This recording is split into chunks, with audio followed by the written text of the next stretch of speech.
Today's CrossFit Open workout is 11.5. It's a 20-minute AMRAP of 5 power cleans, 10 toes to bar, and then 15 wall balls. RX weight for men is 145 and 100 for women. Men's RX will also use a 20-pound wall ball to a 10-foot target, and women's RX will use a 14-pound wall ball to a 9-foot target. For Masters RX, men are at 130 and women are at 75 for the power cleans. And Masters men are doing a 20-pound wall ball, Masters women doing a 10-pound wall ball, and both are shooting to a 9-foot target. Once again, I'll be doing the men's Masters 55 and over. It probably goes without saying that this is definitely a chipper.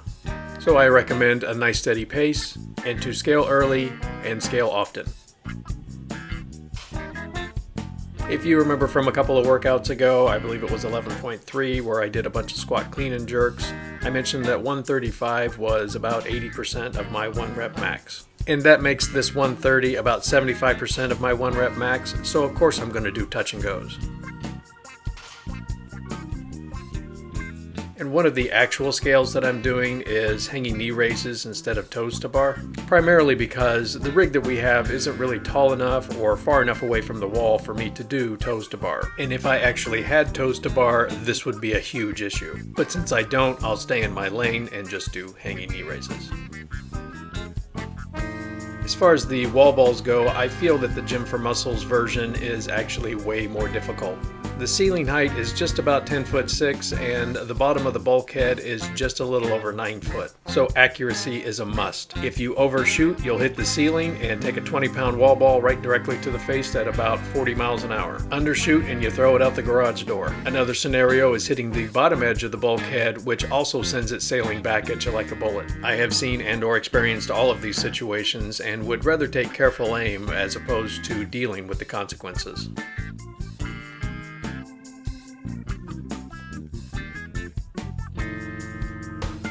And it appears we won't be pacing today, as I just did the entire first round unbroken. And with that being said, I'm not going to make you guys watch this whole thing fall apart in real time, so let's get to the sped up video already. On the second round, I decided to stick with the touch and go for the cleans, although they were much slower.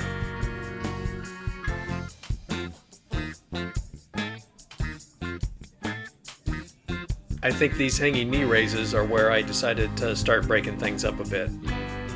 This is probably where my grip was starting to go. This isn't me pausing the video. I was taking an excessively long break. The first of many, as you'll see. It's pretty early into this workout, and I've already decided to break everything into sets of 5. That seemed to be something I could hold on to.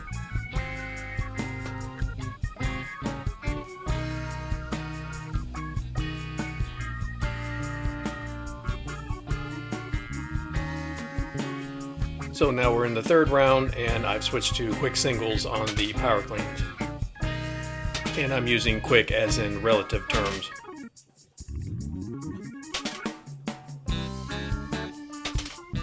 I'm really trying to focus on getting my knees as high as I can on these knee raises.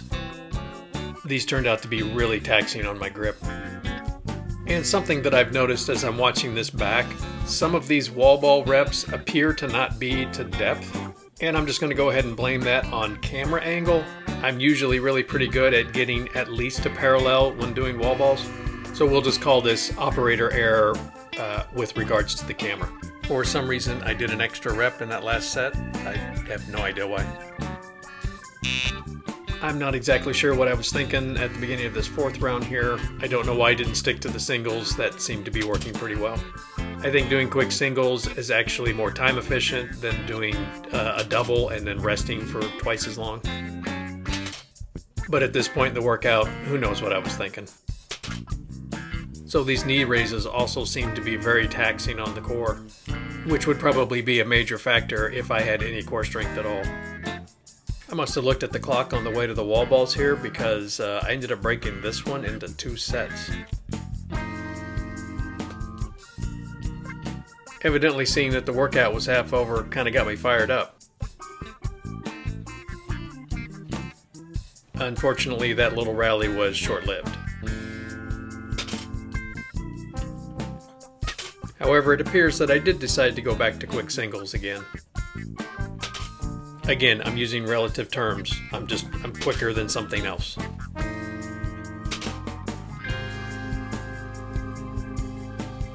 I think right here is where I reach the I'm done with this workout phase. Only 6.5 minutes to go. I think I've also decided that sets of 5 is probably optimal on the wall balls. I don't know why I'm so inclined to be doubled over at the beginning of each set. I mean, I know I'm tired and all, but geez. I guess I never really noticed that until I started doing videos of my workouts. So I guess these videos are mainly educational for me, entertaining for everyone else. So now we're at the top of the 6th round. I'm starting to do this weird thing where I'll do a power clean and then step back and then step back up to the bar and double over. I mean, I do that pretty consistent, so I wonder if that's my new coping mechanism.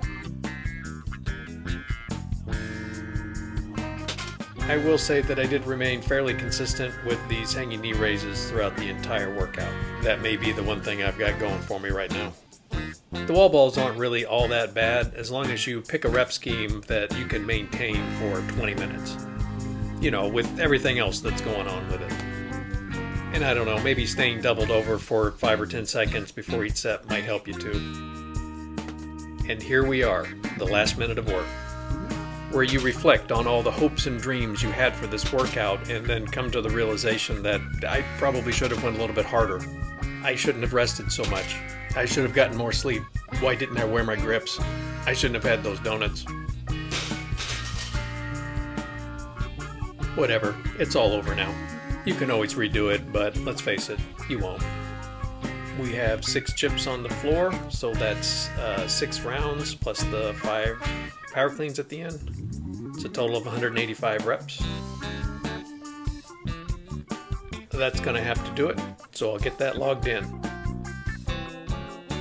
And now I'll get things ready for 11.6.